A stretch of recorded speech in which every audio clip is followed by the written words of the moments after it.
तर यावर चंद्रशेखर बावनकुळे यांची प्रतिक्रिया आलेली आहे। त्यांनी नेमकं काय म्हटलंय पाहूया।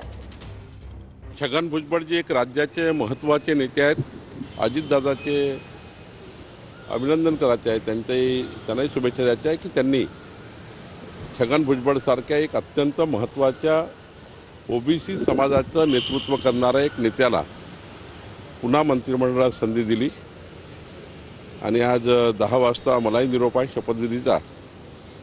मला आनंद होतो आहे की आज छगन भुजबळ पुन्हा एकदा या राज्याचे महत्त्वाचे मंत्री आणि मंत्रिमंडळात त्यांचा समावेश होणार आहे।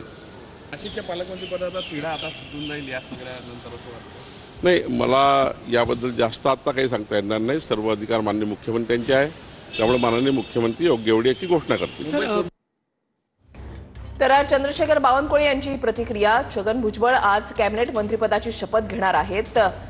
पुन्हा एकदा त्यांची वर्णी लागतेय। धनंजय मुंडेंकडचं अन्न आणि नागरी पुरवठा खातं हे आता भुजबळांकडे जाणार आहे। आज सकाळी 10 वाजता राजभवनामध्ये हा शपथविधीचा सोहळा जो आहे तो होणार आहे। नेमक्याच लोकांना आमंत्रित करण्यात आलेलं आहे। फडणवीस, शिंदे, अजित पवार बैठकीला हजर राहण्याची शक्यता सुद्धा वर्तवली